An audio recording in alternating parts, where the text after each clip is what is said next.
Ops. Secret Ops listeners, we need your help.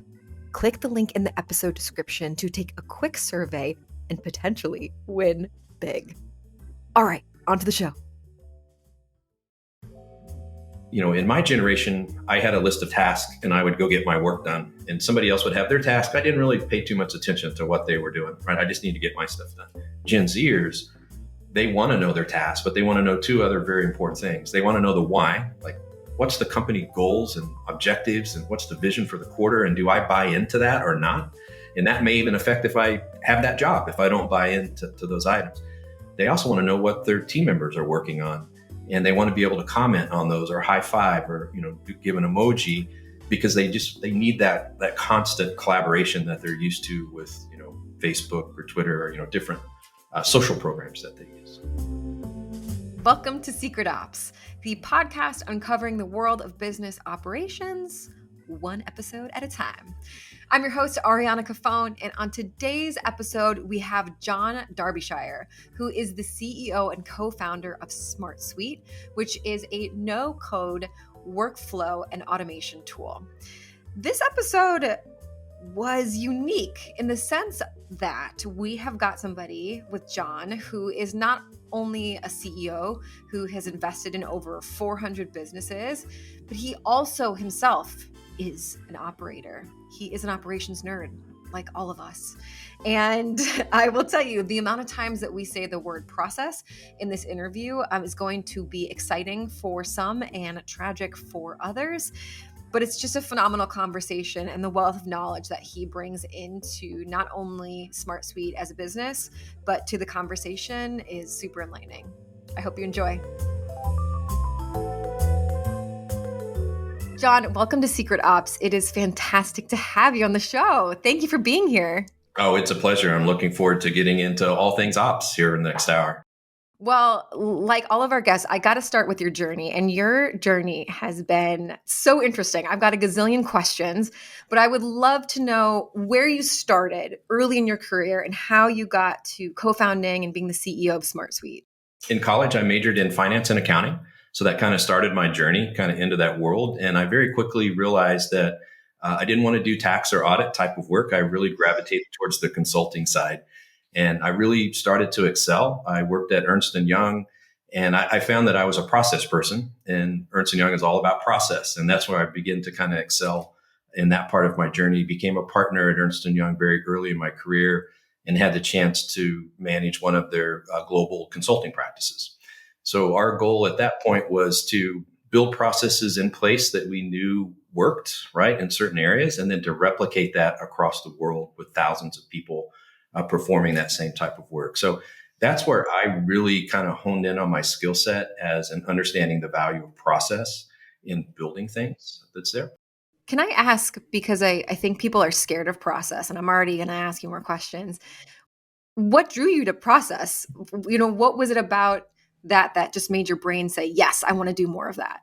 Yeah. When people would talk about getting something done in an organization, I kind of lend or immediately go towards how do I get there? And I start visualizing and thinking about the different inputs that get us to the outcome that we want to have. Almost like a Visio design that we used back in the day, flow chart that was there. My brain just kind of thinks that way. And I realized that kind of at that early age, early part of my career, that I was a process person. And everything that I did kind of after that point focused from more an operations standpoint with a heavy emphasis on if you get the process right, you bring in the right people, you have the right technology, you can do some pretty amazing things. And for me, of those three, I felt like you had to get the process right first before you could bring in the people and the technology.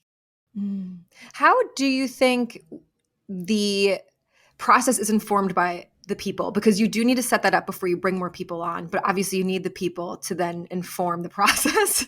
So how do you balance the two?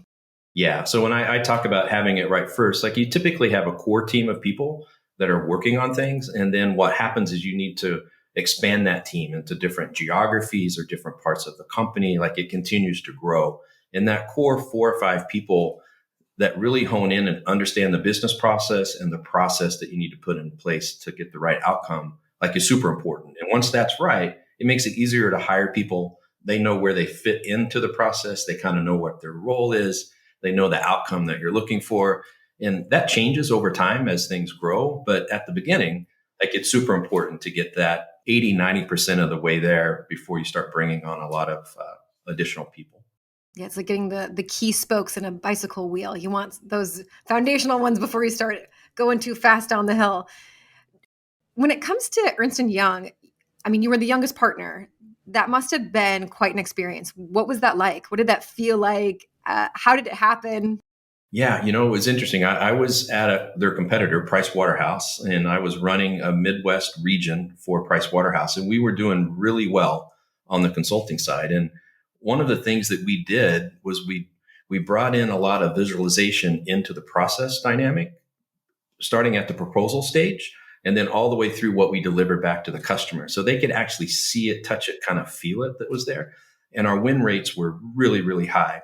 And Ernst and Young came and said, "Hey, we'll triple your compensation. We want you to come in as a direct admit partner and run our global practice."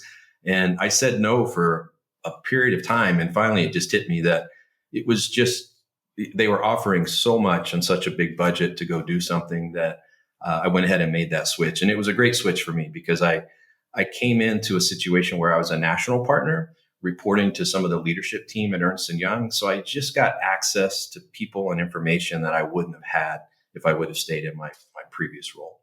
Wow. So it ultimately led to a deepening of the ways of working that you were doing because you had more access to information to be able to take what you were doing and make it grander, bigger.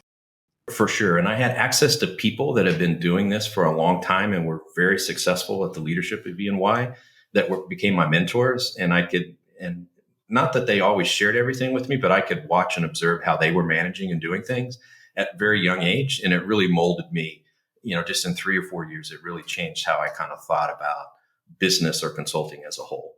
Yeah, in those foundational years.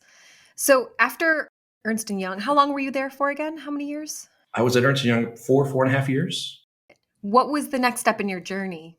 Yeah, so I had the chance to really travel the world and meet with clients and kind of hear their concerns. And this is in 99, 2000. And online banking was just a thought and it was beginning. Large organizations were thinking about bringing online banking to market for the first time. And I had an idea that we needed to manage the processes around what became governance, risk, and compliance. At that time was online banking in the same way that you would manage a process around accounts payable, accounts receivable, payroll, and just to understand what needs to be done and the right people to be involved, the processes to have in place, the systems that you secure so that you could actually offer online banking for the first time. So I just locked myself in a room for about 4 months and actually on my girlfriend Tara's couch, which is now my wife. And I just tried to figure out that problem. And one day it just hit me like, oh, I got it. I know how all these pieces fit together.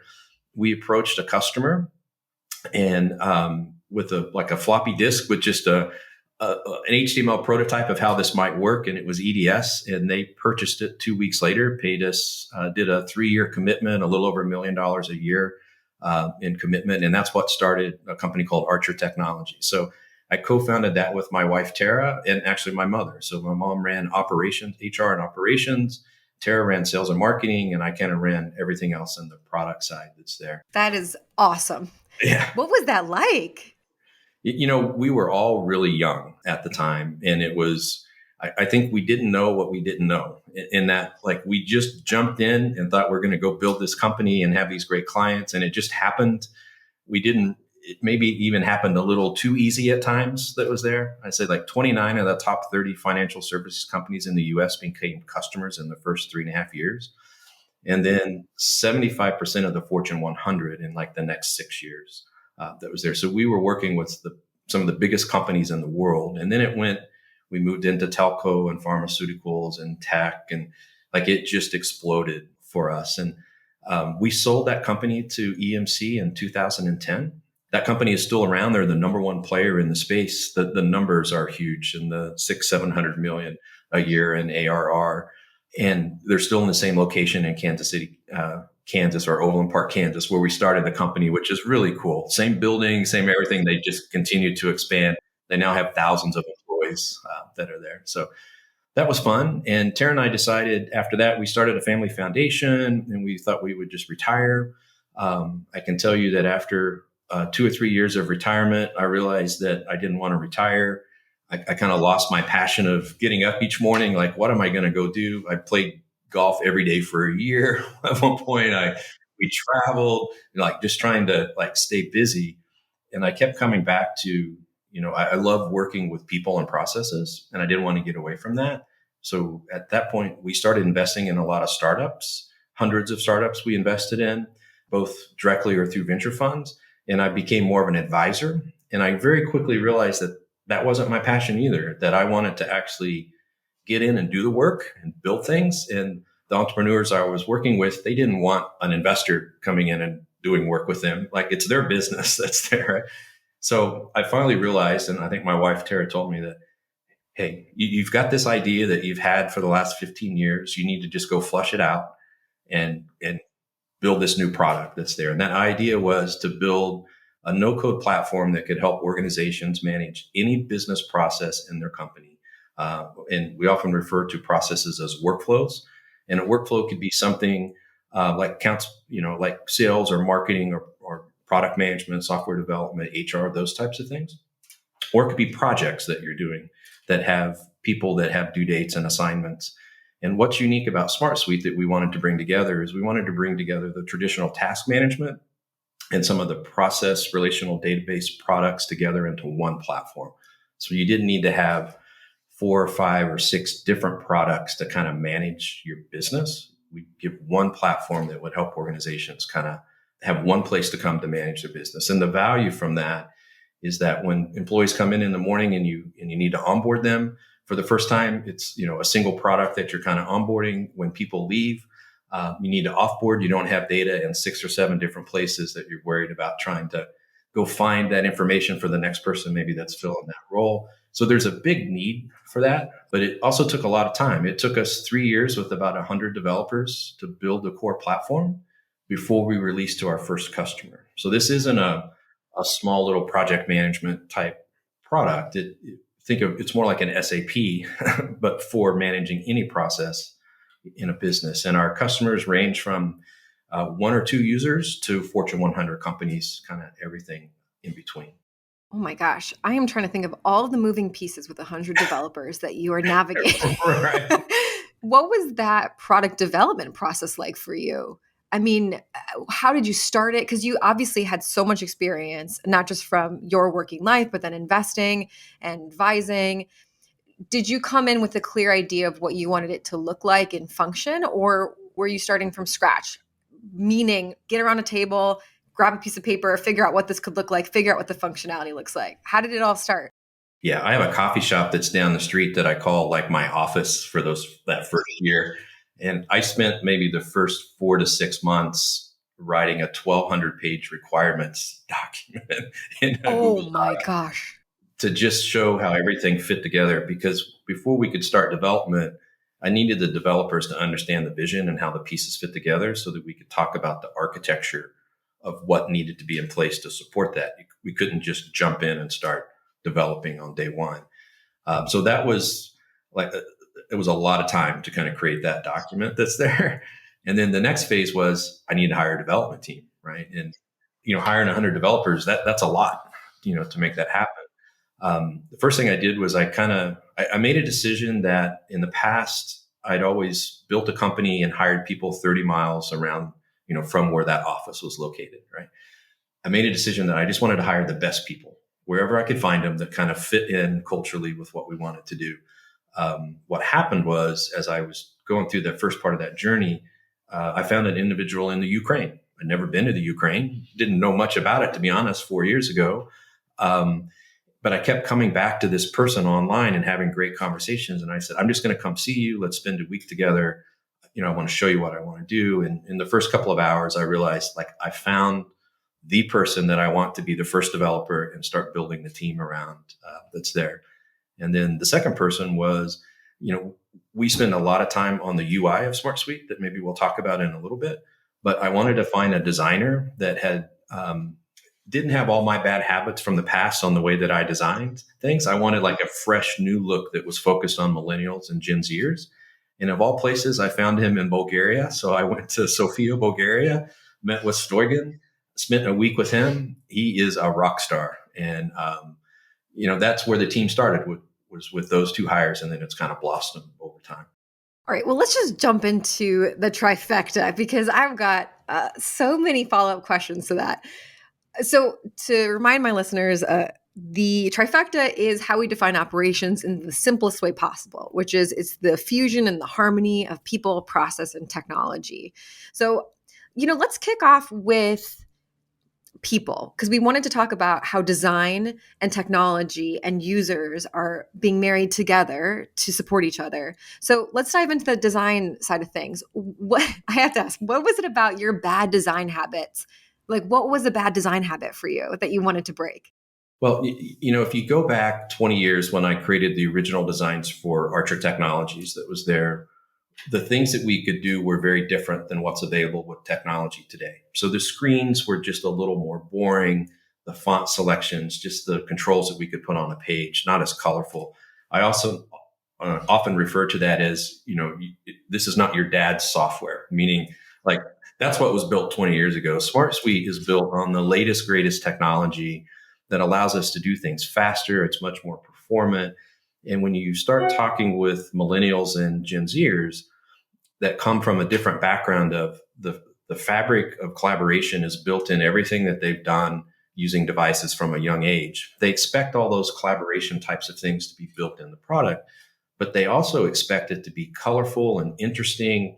It has to capture their attention. And we found very early as we started working with different designs with end users that people would actually, their facial expressions would change as I was watching them look at certain designs. And I could tell that visually they found something more appealing. So I spend a lot of time on calls with users and I'm showing them the product, but I'm actually recording their facial expressions in the bottom as I show them the designs to kind of understand maybe what they're not telling me verbally, but they're gravitating towards with their facial expressions. And specifically with Gen Zers, that happens all the time. And also found that they like to use multiple devices or multiple browser tabs at the same time in the same products, yeah. Right?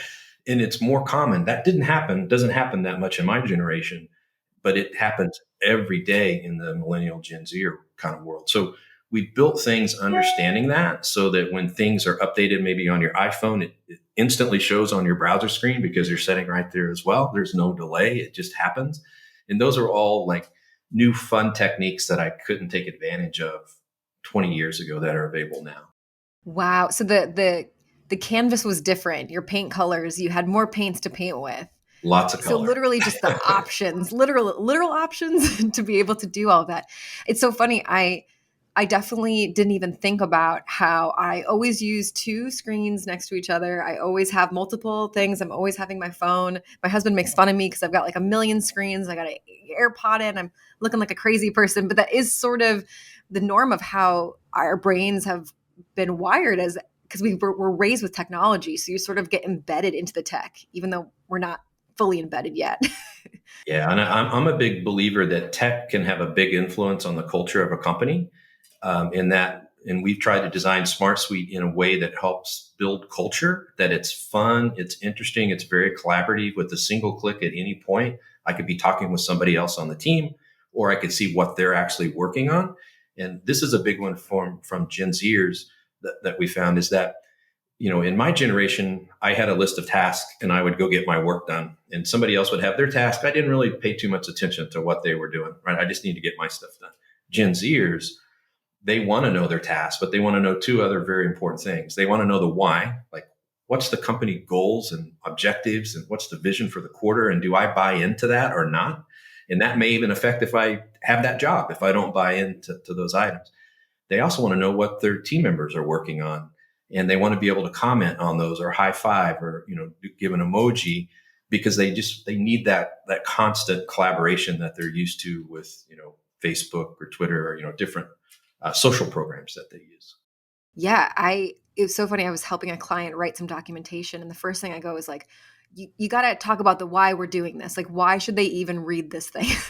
And it seems so strange, but our attention span is so much smaller now, right? And so for us to really buy in and give our attention, we need to know why we should be giving our attention, because we're being pulled in a million directions. I think that's definitely part of it. Also, part of it is like, all right, if I'm going to spend my time doing this, it better be for a good reason. Like, do you know what I'm saying? Like, you have to be able to make sure that you are understanding what is worth the time, effort, especially because we're moving so quickly. So I feel like everything is a priority, and you have to be able to wade through that quickly. For sure, for sure. Yeah, I think the attention span is one of the biggest single things that we focus on at SmartSuite and we look at people 21 to 38 as the people that actually do the work in most organizations. So our product is geared towards them. Now, management kind of above that uses our product and looks at dashboards and makes decisions based on the information, but it's that group of people that are actually in using it each day. So we spend a lot of time just trying to watch and understand how they want to use the product that keeps them motivated. And one of the times that I know that I've got somebody's attention is I can see that they use the product all day during work and they go home at night and maybe they have 30 minutes that they're just kind of decompressing, maybe watching TV, eating, doing something, but they're also pulling up SmartSuite and they're just clicking and playing around because they found it interesting. That's when I know we've kind of hit the spot, right? Where the product is interesting enough that they want to come back in and see what other people are doing because it feels kind of social. Totally. You've scratched the curiosity itch, and they've got to kind of look more at it. So, when it comes to the design phase, the user testing, user research, how long was that phase in the development? It's something that happens every day. So I spend the first 45 minutes to hour of every morning. My day starts at 6 or 6:30 in the morning because we have a lot of people. We're in 9 different countries. So I have to catch people that are in the other countries. And our designer, Stoigan, is in Bulgaria. So I personally look at and work with Stoigan on every design on every page in our product and every page on our website. This there, because we feel like that is so important. It's not just that the feature works, it's the presentation of the feature. And then we do initial designs. And then we use a product called Canny that allows our customers to come in and submit feature requests. And then if somebody submits one, then other people can go and vote and comment. And let's say that maybe we have 100 people that commented or voted on a particular feature. As we design that, now I can go back in and post back and it auto notifies every person and I can get their feedback on that, on the design, right? Not just the feature of how it works. So it feels like when we move things into development, it's like version 2.5 because we've had so much feedback on the initial designs and really tailored those before we just roll something out. I'm sure you get some strong opinions, because if this is the suite of choice. It is. I mean, any software company, you have to understand kind of who your power users are and the people that you maybe give a little more influence to versus there's always those edge cases. And you have to be careful that you don't chase the 5% edge case for 2 people that changes everything for the other 95 percent of the folks that are there. So it's a balancing game. But we also use our own product to track features back to customers so we can kind of track the revenue that the customers are paying us so that if we see like our 10 top customers are requesting this same feature, we know that's pretty important, right? So that's something that's going to get maybe priority over other features that might be on the list. So you're learning to cut through the noise and sort of trying to see as the recurring patterns, to lift those to the top, to prioritize it for your development team and your design team to be able to think through and execute and design around. Exactly. And, so the first part of my day is on that. And then at some point during the day, I spend an hour to an hour and a half with customers and partners, just asking for and listening to feedback, good and bad. And we love to hear the good because we want to know the things that people are finding the most value in, but we really want to spend our time on what are we missing that you need to support a workflow or a use case that you have, or what's something that's just not resonating with you in the way that it's been designed now that it's implemented. And that's where I get the best feedback is kind of in those direct loops that happen each day. So I try to do 2 to 3 customers or partners per day for 30 minutes, kind of in those feedback loops. That's a really unique, reoccurring touch base as a CEO. I don't know how many CEOs are really daily doing those kinds of things. I guess, why have you prioritized that? You've got a certain amount of hours a day to work. Why are those the most important? Well, the first part is I enjoy that more than anything else. So maybe I prioritize that. I think I learned at Archer Technologies as we were building that company that what I called follow the customer. Like, the customers knew what they wanted. They didn't always know how to articulate it in a way that related to the feature, but they could always describe the problem or the use case in a way that I could understand. Then it was my job with our team was to go figure out, how do we listen to what the outcome needs to be and how do we get them to that point with as few of clicks and just ease of understanding as we can that's there. And that created a really unique community of people that felt like they were empowered to give feedback into the product that went on to empower that company to just do really great things that's there. So coming into SmartSuite, we wanted to take that same, and we started on day one. Let's get our user community rolling. Let's get our feedback loops in place. Let's just start having conversations with people. And we have KPIs that we track every week as a company. And we have 5 or 6 that are just related to customer interactions. Just how many touch points did we have? How many people voted or commented based on feedback? And we want that number to continue to climb. If we would see any decline in that, it tells us we did something that week that caused that collaboration to not be as robust as we want. All right, let's talk tech, because we got to get into this with this development team. So you are designing and you're iterating on current platform visuals and how it's functioning. When it comes to the technology side, I'm just going to start with, what do you think is the most badass feature that you've brought into the suite? Yeah, so it gets a little technical, but we have 44 different field types that can be used in a process, from simple things like, dates and numbers and text and statuses and things. But we have a really broad list, and we built in data validation for all the field types. So when you put in an email address or a phone number, that it's getting validated as you enter the content, so that you have good data in means, good decisions out is what you're trying to get to. And it also empowers people to be creative. Like, if you're designing a workflow, we're going to give you 2 or 3 different display options for the same type of information. Maybe it is a % complete, where you could do it as just a number. Maybe you want a slider. Maybe you want an icon in a slider, right? And that's where the creativity that we found that the millennials and Gen Zers is that they're building the process the way that they want, and visually it looks on a screen the way that they want it to look. And you could go to 2 companies, really similar processes, looks very different. Like, they have very different cultures, and you can just see in the way that they've built the process, one might be a little more fun and interesting than the other one that's just trying to get right to the stated goal that's there. So the everything inside of SmartSuite and our architecture really starts, that's the foundation, are these 44 field types. It took us, with that 100 developers, almost 9 months just to understand, to build all of that technology in that we take advantage of today. Whoa.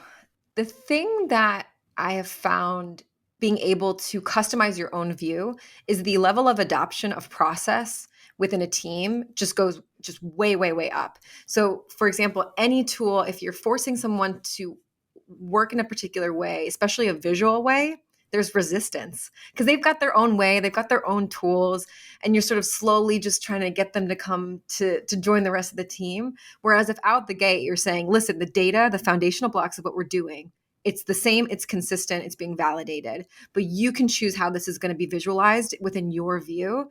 I feel like that is also helping people who learn differently and who digest information differently out the gate. It's making it more accessible.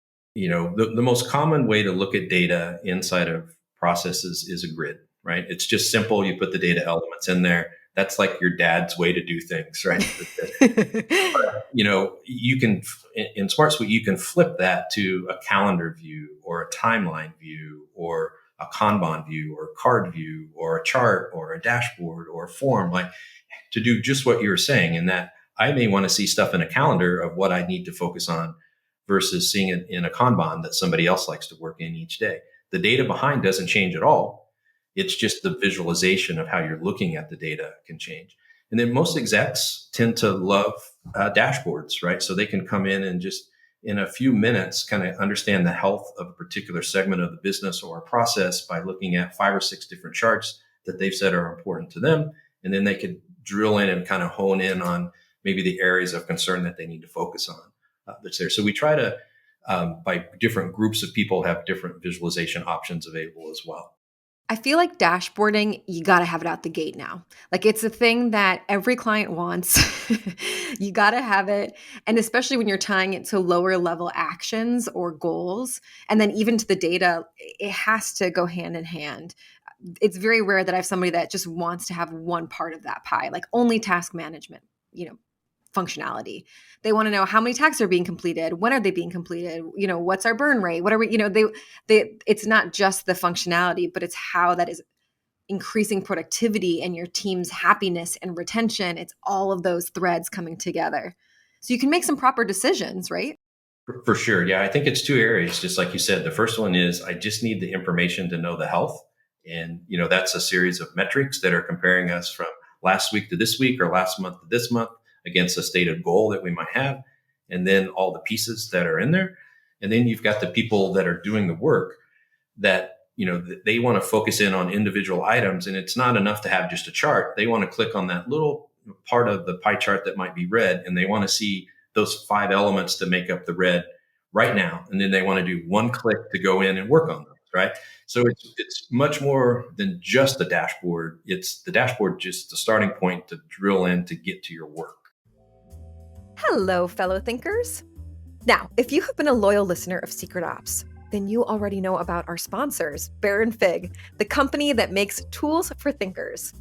Now, I'm totally biased, but I really think that Baron Fig has the best product suite for thinkers and operators alike. And you know what? I'm not the only one that thinks so. Bloomberg said, and I quote, that Baron Fig's products are, quote, high-end and well-crafted, which they absolutely are. Their Confidant notebook is the most delicious notebook that you will use with the most perfect dot grid paper. But it's not just Bloomberg. Actually, fun fact, New York Magazine, they tested 100 pens to find the top pen. And after testing all of those pens, they rated Baron Fig's Squire pen the number 1 pen. The number 1 pen. It's not just me, y'all. You got to give them a try. And guess what? We got you hooked up with the discount code. If you go to baronfig.com today, enter in the discount code SECRET20 and get 20% off your next order of $50 or more. Again, that's SECRET20 and get 20% off your next order of $50 or more. Oh, I'm like so jealous that you're going to get to see all this for the first time because their products are so delicious. Anyway, enjoy, have fun, let us know how you use the tools, and let's get back to the show. Yeah, totally. It's so funny. I laugh because how many times somebody said like, hey, something's going on with this dashboard. And I'm like, what? I checked and it looks fine. It's because they've gone to like the lowest level of the data. And I'm like, there was no way I was going to be able to catch that before we got that up. But that's how people are really doing their workloads, from that visual level, because we digest information visually much easier than, just the straight up data. So they're going to start for that visual layer and then work their way down. Yeah. And even inside of charts and dashboards, it's interesting to see the types of charts that different people gravitate towards, kind of based on their role. We have 13 or 14 different chart types. And I could start to kind of break that down into groups of people visually on the types that they pick as well. Which one was the most surprising when you started to look at that? I can tell you that the Gen Zers like the stacked bar charts and the pie charts the most. Stacked bar. Interesting. Yeah. And I don't know. I can't tell you exactly why that's there, but I can tell you that group of people uses those 2 chart types the most inside of our product. And then executives, people more my generation are not as colorful in the colors that they select to put on the charts. I think the millennials and Gen Zers spend some time on each color of each element that's actually picked of exactly how they want it. And we've actually increased our color palettes because of those comments that they want more options, because visually, it's important that it visually looks the way that they want it to look. It's not just a pie chart. Well, let's round out the trifecta with process. And I'm going to take this a little bit more macro, because you've been in this space and you've been thinking about process and perfecting process for so many years. What, for our audience, would be a tip that you've learned that people should think about when they're building process that might not be apparent out the gate? I've typically seen a couple of issues with people as they think about processes at the beginning. The first one is they've not done that process before and they really don't understand what a best in class process looks like. Right. I learned that at Ernst Young. Ernst Young had process templates for every kind of business. They would go in to do consulting. You would just flip through and educate the customers on the processes, and it made it very easy to make decisions. And most of the time, the customer, what was built was very different than what they had in mind at the beginning because they didn't know. So at SmartSuite, we do that with process templates. So we have 200 templates across 35 different categories of processes, all the way down to like real estate, construction, churches, nonprofits, things that are specific. The majority of our customers click on that, pull up the templates, drill in, and that's the starting point for them to begin to really understand what a simple version looks like. And then we give them a more complex, a more mature kind of process that's there.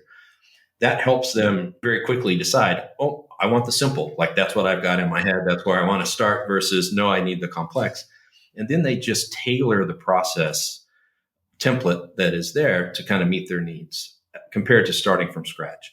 If you're going to start from scratch, the problem typically is tools are so easy to just use now using no code and drag and drop that you can just start building and you get done and you realize that's not right.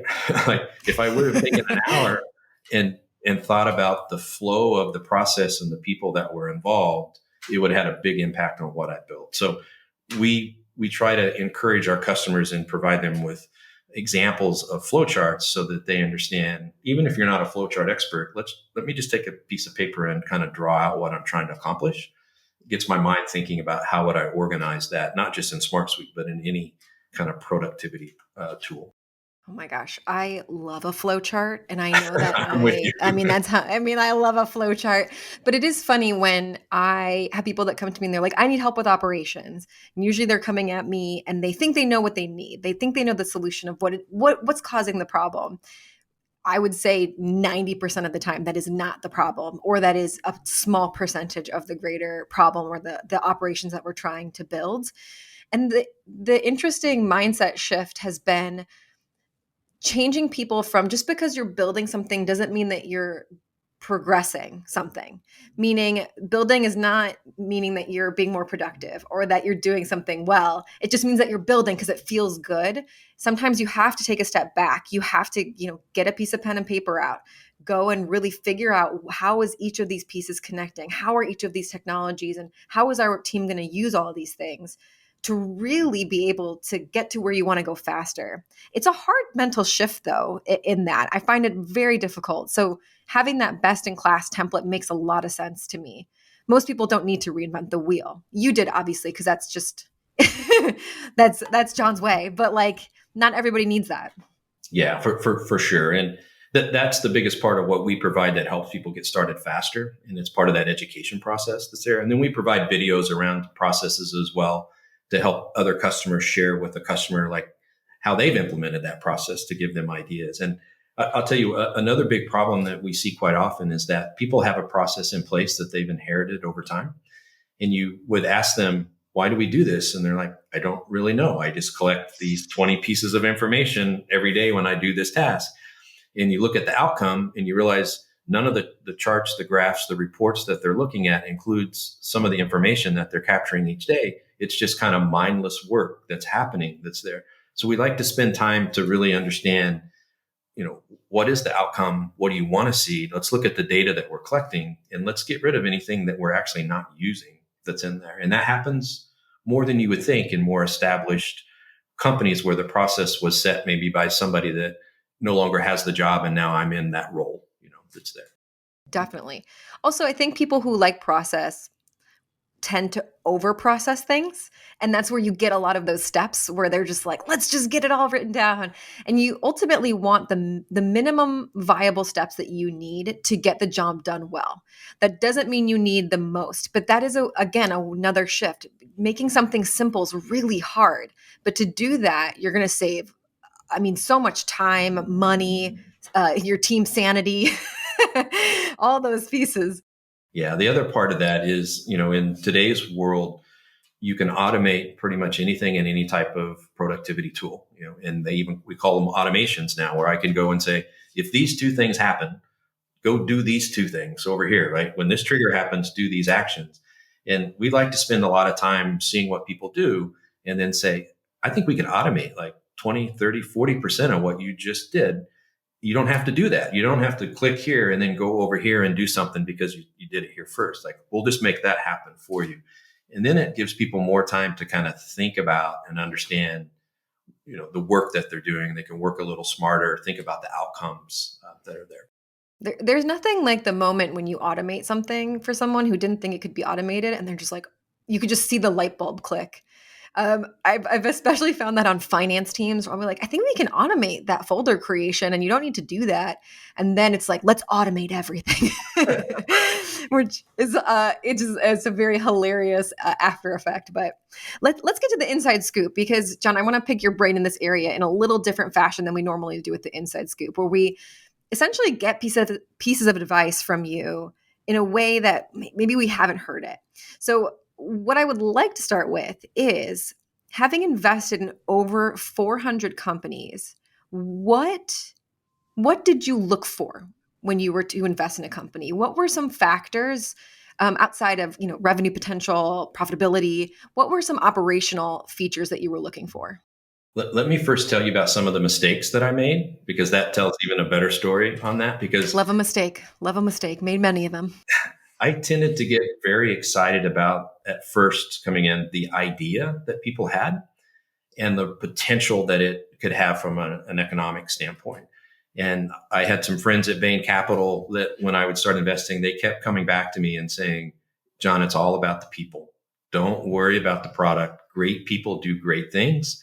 Doesn't matter about the idea. It might be the third iteration. They'll get there. I learned that about halfway through my investing journey, because some of the companies that I thought had the most potential, that didn't have the right team and the people, it just wasn't coordinated, and they didn't make it. Not just that they weren't, hugely profitable. They just didn't make it at all. It was just shocking that was there.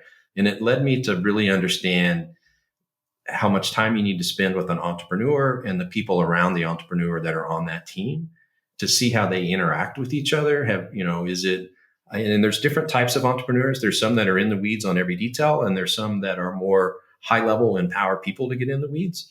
And those are two very different teams. So you need to think about the teams that are around those people on how that works. And, if it's a red flag for me if I meet with entrepreneurs now and they are so focused on how much money we're going to make, and they're talking about these grandiose projections 4 and 5 years and about their wealth and all of that. That for me is, I've learned my lesson that that's probably not the right conversation. I want to find the entrepreneurs that kind of go back to Malcolm Gladwell's book, Outliers. I don't know if you're familiar with that, where Malcolm identified that, to be an expert in something, you need about 10,000 hours of time. So I look for, are they an expert in the field that they're starting? That doesn't, there are people that aren't experts that are successful too, but the ones that are experts, all right, they get a tick from me. Are they really passionate about what they're doing? That's they're like, they can't wait to come in. Like for me, it's software development. I could talk process and software all day.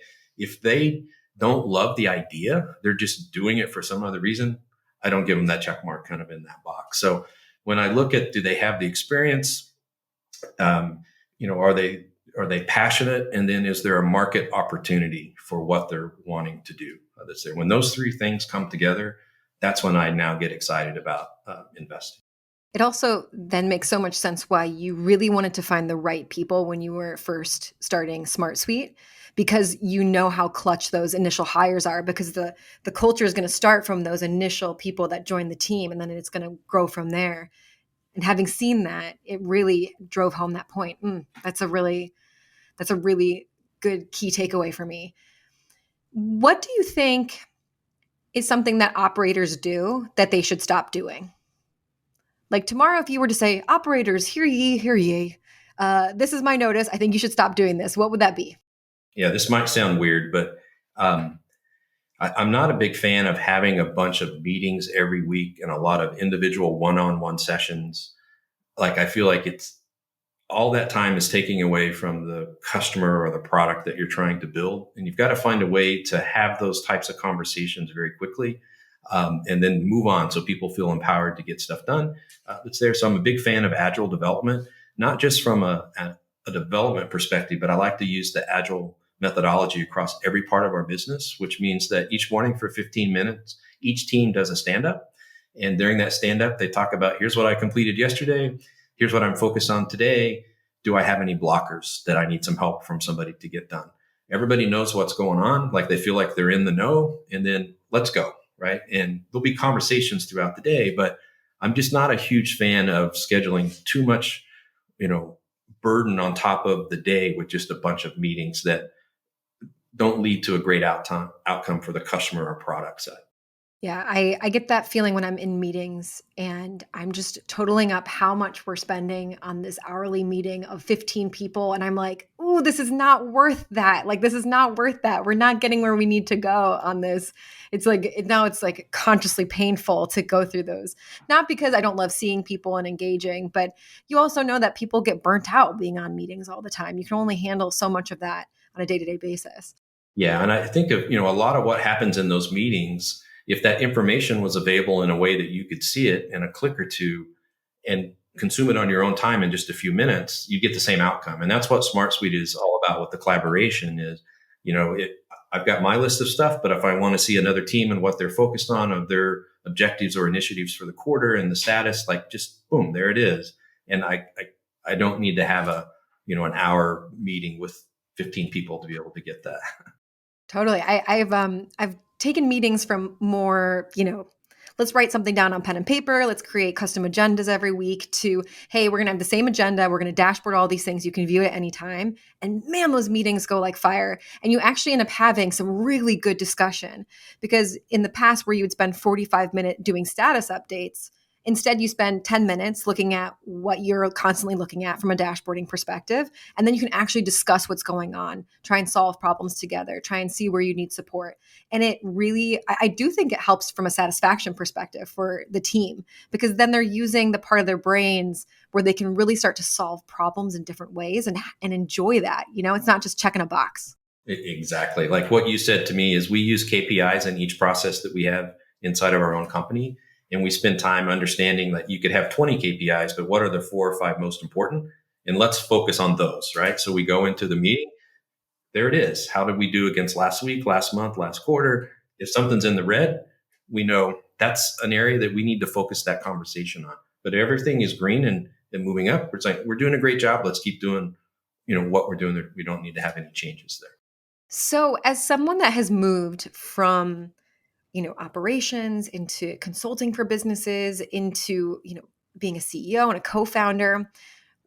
For our operators out there, what happens in the mental shift from being an operator into a CEO and a founder? What do you think if people wanted to start something or if they wanted to found a business, what is that mental shift that they need to make to get that to happen?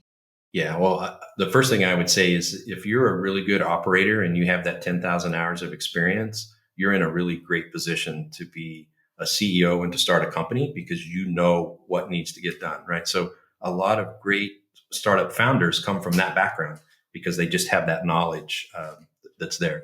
The hardest part is all the things outside of that framework that you don't know about.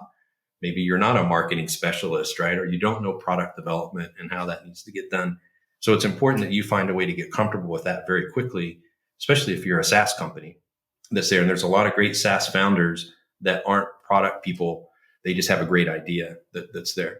So you have to find a way to communicate back with your team the expectations that you have. And the way that I found this most effective for me is we have quarterly goals. So we have 4 to 5 quarterly goals that says this is exactly what we're trying to accomplish. Each goal is supported by a series, typically 6 to 8 objectives for the quarter. And then each objective has a series of initiatives that need to get done in support of the objective. If I do my job right and get that framework set for the quarter, like I've communicated what my expectations are, even if I don't know the how of how everything's going to get done. And then the people understand what's most important to them that they're reporting back to me each week. And then I just use something very simple, red, yellow, green stoplight status. And I say, if it's green, we don't need to talk about it. If it's yellow, it means you've got a question, and it doesn't mean you're going to miss the mark, but you've got questions. So I'm going to focus each Monday morning on yellow. And if it's red, it means we're at risk of meeting a goal or objective that I've stated. And that's where my attention needs to flow into. So as an operator moving in, like that might not be the right system for you, but I found that that's the right system for me to kind of get my head around what's happening in the business. Also, that just empowers people. I feel like there is some resistance to defining those goals initially when I'm working with companies because, they've done it a certain way, they're moving fast, and I'm forcing them to slow down and to define some goals and to define some metrics for those goals. And initially it seems very uncomfortable. But then what I found after is the ability to then have smart people do what they do best, which is do smart things. Makes it so much easier, right? You've given them the clarity of what they should be working towards. If you've hired the right people, they will know how to do that or find out how to do that. And there's a lot less hand-holding that's needed. And nobody wants to have to do that anyways, right? So you're just empowering people that you've already hired to do the thing. For sure. And then I think there's, when you reach a goal, there's a time for celebration that's there. And you want to be careful how you set goals and that you have goals and stretch goals, right? So that you want to meet those goals. And I think that builds the culture of the company to really rally around realistic goals that the team can meet and then give them the stretch. Like, you go get this and we'll do X more for your bonus or something, right? Where they're like, okay, I'm going to go get that number, but I'm going to definitely achieve what needs to be done for the quarter. Yeah, that's a very good point too. If you make a goal so unachievable, there's just no morale behind it. If you've already set up to fail, it doesn't feel good. But if you have that stretch goal, so you've got that, further target to keep running at if you hit your goal or when you hit your goal, it is quite motivating and it's a celebratory time. It's like, let's have some fun. We worked our tails off. Let's figure that out.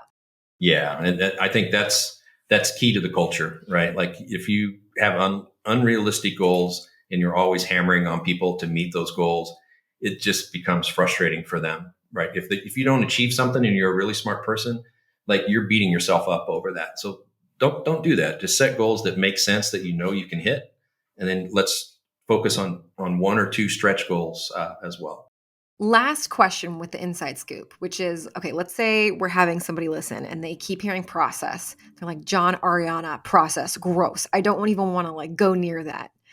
What would you say to them to convince them to give it a shot, to give process a try? Yeah.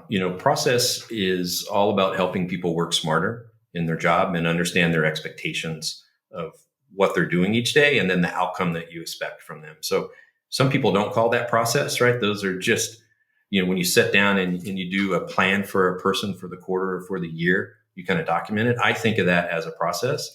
And I like to take it a step further in that each part of a person's job, I like to ensure is documented in a way that they just fully understand and embrace what they have ownership of. And they know if they don't have ownership, who has ownership of different things when they have questions or they need feedback that affects them and getting their job done that's there. So, process, whether you call it process or not, is something that happens in every business every day, just in the nature of how you get work done. Jon, let's fire some rapid fire questions your way. This is just about you as a human, just to get to know you. So it's supposed to be quick answers, go with your gut, no pressure. If you don't have an answer either, we can always give you another question. So in your day-to-day life, what is your favorite part of the day? Talking with our design team each morning. What is your favorite quote? Favorite quote. What gets measured gets done. Very appropriate. What is the best purchase you've made under $50? Man, I'm having a hard time on that one. It has to do with something being outside in sports that's there, whether it's football, basketball, baseball, but I'm a sports guy and I love to be outside. What are you currently reading? I'm rereading Outliers by Malcolm Gladwell for probably the fifth time. What is the coolest place that you've been to on Earth? I'm going to pick Southern California where we live. I think once we moved here and down by the beach, like it's like a permanent vacation. I just love it here. What do you want to be when you grow up? That's great. from a business side, I really enjoy being a CEO of a successful company, not because of the company, but because of all the relationships with the people that brings. So it's just kind of that, that's my network of people that I enjoy working with. And that's bled into our social lives. So many customers and employees have become such good friends as a result of that I enjoy that part and kind of the mentorship that I'm able to, now that I'm older, be able to provide back to some of the younger folks. What is a skill that you have that people don't know about and would surprise them? I love interior design. Like all of our Ooh. homes, my wife she just says, go do it. And yeah, I love to do that. Last question, which is, what is the most important lesson that you have learned in your life so far? Yeah, I think, being older than I am now, it's, how you treat people in situations matters, good and bad, whether you feel like you've been wronged in the way that you respond back, or whether you feel that you're right and you're handling a difficult conversation. Like, it's important to always think about the other side of that discussion, because it could have an impact on the other person for quite some time. So I always try to take a breath now before I respond back if I'm in a situation that's a little sticky. Mm, that's a good tip. Last but not least, where can people find you if they're like, Jon, man, speaking some truths here. I wanna connect with you. Yeah, probably the best way is on LinkedIn. So just Jon Darbyshire. Jon is Jon. And either link in with me or just send me a DM through LinkedIn. And that's probably the fastest way. Jon, thank you so much for sharing your knowledge. Truly, it feels like such a treat to be able to just talk to you and pick your brain with all of the experience that you've had. So thank you so much. And thank you so much to the Secret Ops listeners. Please make sure to follow us wherever you find your podcast and check us out at secret-ops.com. See you next time.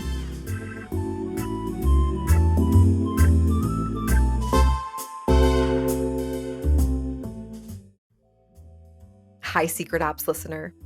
Ariana here with a little bit of a request.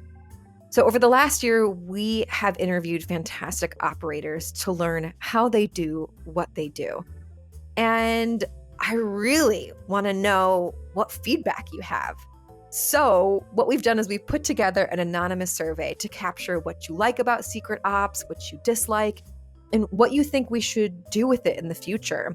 We're going to look at the data in aggregate to understand where we should put our efforts and our energy and our resource to make Secret Ops better for you, the community. So if you can take 5 minutes to fill in the survey, it's linked in the episode description. It's also on our website, secret-ops.com.